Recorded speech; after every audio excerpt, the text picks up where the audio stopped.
আমার নাম অর্পিতা। বয়স ২১ বছর। দেখতে বেশ সুন্দর এবং বয়সের তুলনায় একটু পরিণত মনে হয়। আমার মুখের গঠন আকর্ষণীয়, গায়ের রং উজ্জ্বল এবং শরীরের গঠন স্লিম নয়, বরং মাঝারি। আমরা গ্রামে থাকি, তাই অন্যান্য গ্রামের মেয়েদের মতো আমিও সাধারণত সালোয়ার কামিজ পরি। আমি শুধু দ্বাদশ শ্রেণী পর্যন্ত পড়াশোনা করেছি এবং তারপরে বাড়িতেই থাকি। বাইরে থেকে আমাকে খুবই সাধারণ এবং সরল মনে হতো।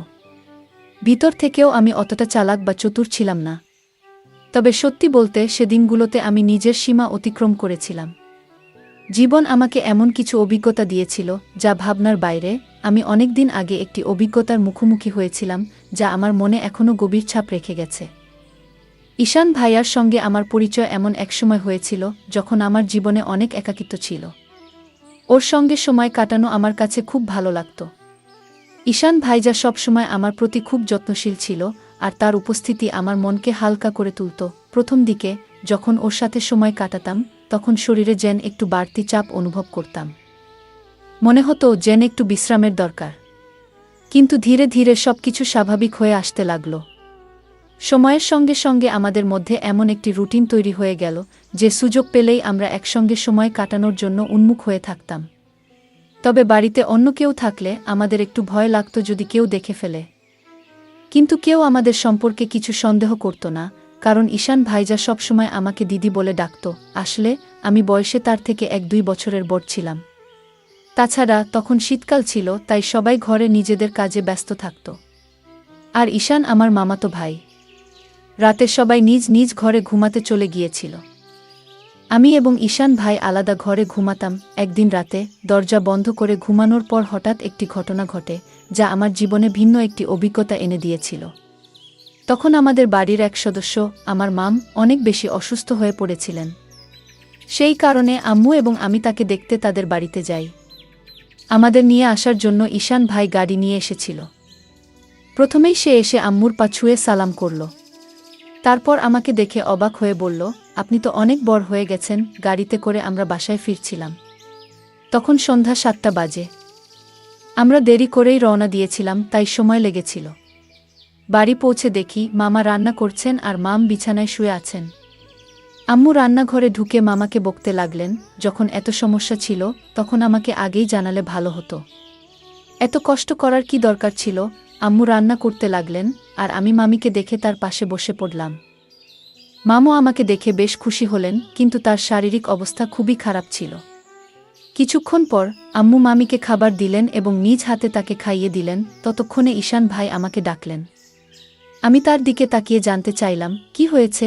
ঈশান ভাই আমাকে তার কথাগুলো শোনানোর জন্য অপেক্ষা করছিলেন, যা পরবর্তীতে আমাকে একটি নতুন অভিজ্ঞতার মুখোমুখি করেছিল। রাতে খাওয়ার জন্য যখন আমি ঘরে ঢুকি তখন ঈশান ভাই খাবার খাচ্ছিলেন। আমাকে দেখেই সে বলল, দিদি চলে আসুন, খাবার খান। আমি বললাম, না ভাইজা, আপনি আগে খান, আমি পরে খাবো। কিন্তু সে আমাকে জোর করেই বসালেন। আমিও খুব ক্ষুধার্ত ছিলাম, তাই বেশি আপত্তি করলাম না। আমরা মজা করে একসঙ্গে খাবার খেয়ে নিলাম, কারণ আমরা আসার সময় চিকেন নিয়ে এসেছিলাম। খাওয়া শেষ হওয়ার পর আমি আম্মুর ঘরে ঘুমাতে যাওয়ার জন্য রওনা দিলাম। তখন ঈশান ভাই বলল, দিদি যদি কিছু মনে না করেন তবে এখানে আমার ঘরেই ঘুমান না। আমি একটু অবাক হয়ে বললাম, না ভাইয়া, আমি আম্মুর কাছেই ঘুমাবো। কিন্তু সে বারবার অনুরোধ করতে থাকল। শেষে আমি বললাম, ঠিক আছে, এখানে থাকবো, কিন্তু আগে আম্মুকে জানিয়ে আসি। ঈশান ভাই আম্মুকে গিয়ে জানালেন যে আমি তার ঘরে থাকছি। এদিকে আমি আমার সালোয়ার কামিজ বদলে ঈশান ভাইয়ের দেওয়া লোয়ার আর টি শার্ট পরে নিলাম, কারণ আমার পোশাকটা একটু বেশি টাইট ছিল।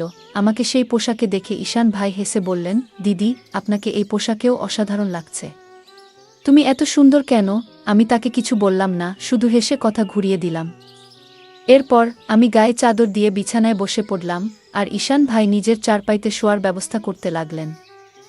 তখন আমি বললাম, ভাইজান বিছানাতেই ঘুমিয়ে পড়ুন, এখানে অনেক জায়গা রয়েছে। খাওয়া দাওয়ার পর ঈশান ভাইও চাদরের মধ্যে এসে বসে পড়লেন। ঈশান ভাই ছিলেন খুবই হাসি খুশি এবং মজার মানুষ। তিনি মজার মজার কথা বলে আমাকে অনেকক্ষণ হাসালেন। কথা বলতে বলতে কখন যে রাত 11টা বেজে গেল এবং কখন যে আমি ঘুমিয়ে পড়লাম বুঝতেই পারিনি। সকালে ঘুম ভেঙে দেখি ঈশান ভাই আমার চুল নিয়ে খেলা করছেন। আমাকে দেখে তিনি হাসি মুখে বললেন, গুড মর্নিং দিদি। ঘুম কেমন হলো? আমি হাসতে হাসতে বললাম, খুব ভালো হয়েছে ভাইজা। তারপর আমরা দুজন চাদরের মধ্যে বসে চা খেতে শুরু করলাম। সেই সময় আম্মু আমাদের জন্য গরম গরম চা নিয়ে এসেছিলেন। সকালটা খুবই ঠান্ডা ছিল, তাই চাদরের মধ্যেই চা খাওয়া হলো। ঈশান ভাই তখন বারবার আমার দিকে তাকাচ্ছিলেন। আমি হাসি মুখে জিজ্ঞেস করলাম, কি ভাইজা, এমন করে তাকিয়ে আছেন কেন? তিনি মজা করে বললেন, আপনার চোখ দুটো খুব বড় এবং সুন্দর। সত্যি বলতে দিদি, আপনার চোখের দিকে তাকালে মন ভালো হয়ে যায়। আমি মজা করে তাকে জিজ্ঞেস করলাম, সকালে আমি যখন ঘুমিয়েছিলাম তখন তুমি কি করছিলে? তিনি একটু হেসে বললেন, কিছু না দিদি, আপনার চুল ঠিক করছিলাম। ঈশান ভাই দেখতে বেশ সুদর্শন ছিলেন। তার মুখে তখনও দাড়ি-গোঁফ আসেনি। তার ত্বক খুবই পরিষ্কার ছিল এবং আমার চেয়ে সামান্য কম লম্বা ছিলেন। তার এমন কিছু আচরণ মাঝে মাঝে আমাকে একটু অবাক করত। সকালটা বেশ ব্যস্ততার মধ্যে শুরু হয়েছিল। আম্মু ঘরের কাজকর্ম নিয়ে ব্যস্ত ছিলেন আর মামা কাজের জন্য তৈরি হচ্ছিলেন। আমি আম্মুর কাজে সাহায্য করতে লাগলাম। এর মধ্যেই মামা খাবারের প্যাকেট নিয়ে কাজে বেরিয়ে গেলেন। আমার সকালে স্নান করার অভ্যাস অনেক দিনের, তাই প্রতিদিনের মতো আমি স্নান করতে বাথরুমের দিকে যাচ্ছিলাম। কিন্তু আমি জানতাম না যে ঈশান ভাইও এই সময় স্নান করেন। বাথরুমের দরজা খোলার সঙ্গে সঙ্গে আমি লজ্জায় লাল হয়ে গেলাম এবং দ্রুত নিজের ঘরে ফিরে এলাম। ঈশান ভাই তখন স্নানে ব্যস্ত ছিলেন। তার মুখে সাবান ছিল এবং তিনি আমাকে দেখতেও পাননি। কিন্তু আমি এতটাই লজ্জা পেয়ে গিয়েছিলাম যে সেই দৃশ্য বারবার আমার মনে ভেসে উঠছিল। আমি ঘরে বসে নিজের মতো করে কিছু একটা ভাবছিলাম আর একা একাই হাসছিলাম। ঠিক তখনই ঈশান ভাই স্নান সেরে ঘরে এলেন। আমাকে একা একা হাসতে দেখে তিনি মজা করে বললেন, কি হলো দিদি, আজ তো বেশ খুশি লাগছে। ঈশান ভাইয়ের কথা শুনে আমি একটু চুপ হয়ে গেলাম এবং বললাম, না ভাইজান, তেমন কিছু না, আপনার কথাই ভাবছিলাম। তিনি ফোন চালাতে চালাতে পাশে বসে বললেন, আমার ব্যাপারে এমন কি ভাবছিলে যে এত হাসি পাচ্ছে? আমি একটু হেসে বললাম, না ভাইজান, থাক, এটা বলার মতো কিছু নয়। কিন্তু ঈশান ভাই তখন জিদ ধরে বসলেন, না দিদি, বলো না। না বললে আমি ভুল কিছু মনে করব। তখন আমি বললাম, প্লিজ ভাইজান, এটা নিয়ে আর কিছু ভাববেন না। এরপর আমি তাড়াতাড়ি উঠে স্নানে চলে গেলাম। স্নান শেষে আমি নিচে হাফ প্যান্ট আর টপ পরে ফিরলাম। তখনও ঈশান ভাই সেখানেই বসেছিলেন। স্নানের সময় আমি চুলও ধুয়েছিলাম, তাই ঘরে ফিরে চুল শুকোচ্ছিলাম। মজা করার জন্য আমি জেনে বুঝেই পানি একটু ঈশান ভাইয়ের দিকে ছিটাচ্ছিলাম। এটা দেখে হঠাৎ ঈশান ভাই উঠে দাঁড়ালেন এবং আমার চুল ধরে আমাকে বিছানায় বসিয়ে দিলেন। তার আচরণে আমি রাগ করে উঠে বললাম, এটা কি হচ্ছে ঈশান? রাগের বশে আমি তার হাতে একটি মৃদু আঘাত করলাম। এরপর ঈশান ভাই কোনো কথা না বলে চুপচাপ ঘর থেকে বেরিয়ে গেলেন। তার এই আচরণে আমিও কিছুটা হতবাক হয়ে গেলাম। আমার মনে খুব আফসোস হচ্ছিল যে হয়তো আমাকে এটা করা উচিত ছিল না। কিন্তু আমি জানতাম ঈশান ভাই যা করতে যাচ্ছিলেন, তাতে যদি আমি তাকে থামাতে কোনো পদক্ষেপ না নিতাম, তবে হয়তো তিনি থামতেন না। এরপর আমি তাড়াতাড়ি নিজের চুল ঠিক করলাম এবং গোসল করে আম্মুর কাছে চলে গেলাম। আম্মু শুধু মামির কথা ভাবছিলেন। তিনি ওনার জন্য ওষুধ দেখিয়ে দিয়েছিলেন, গোসল করিয়ে দিয়েছিলেন এবং খাবারও প্রস্তুত করে রেখেছিলেন। তখন আম্মু বললেন, তাড়াতাড়ি ঈশানকে ডেকে আনো। সে গরম গরম খাবার খেয়ে নিক, পরে খাবার ঠান্ডা হয়ে যাবে। আমিও জানতাম যে ঈশান ভাই আমার উপর রেগে আছেন। যখন আমি তাকে ডাকতে গেলাম, দেখলাম তিনি ছাদের উপর আছেন। ঈশান ভাই ছাদের উপর বসে ফোনে কিছু দেখছিলেন। আমি পেছন থেকে ডাক দিলাম, ভাইয়া, নিচে চলে আসো। আম্মু খাবারের জন্য ডাকছেন, কিন্তু তিনি কোনো উত্তর দিলেন না। তখন আমি আরও কাছে গিয়ে তার কাছে সরি বলতে লাগলাম, ভাইজা, দয়া করে আমাকে ক্ষমা করে দাও। রাগের মাথায় এমনটা করে ফেলেছি। তবু তিনি চুপ করে থাকলেন এবং আমাকে উপেক্ষা করতে লাগলেন। আমি আরও কাছে গিয়ে তার হাত ধরে বললাম, ভাইজা, ভুলটা শুধু আমার নয়, তোমারও। তুমি আমার চুল এত জোরে টেনে ধরেছিলে, তাই আমার রাগ উঠে গিয়েছিল।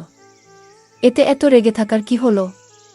প্লিজ রাগ ভেঙে ফেলো। এটা শুনে ঈশান ভাই রাগ করে তার হাত সরিয়ে উঠে দাঁড়ালেন। আমার চোখে পানি এসে গেল। আমি প্রায় কান্নার স্বরে বললাম, ভাইজা, প্লিজ এতটাও রাগ করো না। যদি সেই চড়ের কথাই হয় তাহলে একটা নয়, আমাকে দুটো চড় মেরে দাও। কিন্তু এমন চুপচাপ থেকো না। আমার চোখে পানি দেখে তিনি ধীরে ধীরে বললেন, আচ্ছা ঠিক আছে, কেঁদো না। তুমি কাঁদলে মোটেও ভালো লাগবে না। কিন্তু তোমার হাত তোলাটা ঠিক হয়নি। ঠিক আছে, এবার চলো খাবার খাই। আমি আবার বললাম, তুমি আগে বলো যে তুমি আমাকে মাফ করে দিয়েছ। ভাইজা হেসে বললেন, এই যে, এবার থামো। খুব বেশি মাফ চেয়ে ফেলেছ। এটা এত বড় ব্যাপারও নয়। চলো তাড়াতাড়ি নিচে যাই। আমরা দুজন নেমে আসার পর যখন আমরা নিচে গেলাম, আম্মু এবং মাম ইতিমধ্যেই খেয়ে নিয়েছেন। আম্মু তখন রান্নাঘরে কাজ গুছিয়ে নিচ্ছিলেন। আমি আর ঈশান ভাই একসঙ্গে বসে খাবার খেয়ে নিলাম। খাওয়ার পর আমি কিছুক্ষণ মামির পাশে বসে তার সাথে কথা বলতে শুরু করলাম এবং তার শরীরের খোঁজখবর নিতে লাগলাম। এরই মধ্যে আম্মু তার কাজ শেষ করে ফিরে এলেন। আম্মু এসে বললেন, আমি আর তোমার মাম পাশের বাড়ির আন্টির সাথে দেখা করে আসি, একটু হাঁটাহাঁটিও হবে, ততক্ষণ তুমি বাসায় থাকো। ঈশানকেও বলে দিয়েছি যেন কোথাও না যায়, আমরা অল্প সময়ে ফিরে আসব। এরপর আম্মু মামিকে নিয়ে বেরিয়ে গেলেন আর আমি মামার ঘর গুছাতে শুরু করলাম। তখন ঈশান ভাইও সেখানে এসে মজা করতে লাগলেন। আমি তাকে বললাম, ভাইজা প্লিজ একটা জিনিস এনে দাও। ঈশান ভাই বললেন, বলো দিদি, কি আনবো? তোমার কি ভালো লাগে? তখন আমি বললাম, আমার জন্য একটু চকলেট এনে দাও। চকলেট আমার খুব পছন্দ। ঈশান ভাই মুচকি হেসে বললেন, ঠিক আছে, তুমি ঘর পরিষ্কার করো, আমি চকলেট নিয়ে আসি। ঈশান ভাই চকলেট আনতে বেরিয়ে গেলেন আর আমি আবার ঘর পরিষ্কার করতে শুরু করলাম। ঘর গুছানোর সময় আমি যখন মামির আলমারি খুললাম, তখন দেখলাম সেখানে মামির মেকআপের অনেক জিনিস রাখা আছে। সাজগোজ করার প্রতি আমার ভীষণ আগ্রহ থাকায় সেগুলো দেখেই আমার মন নেচে উঠল।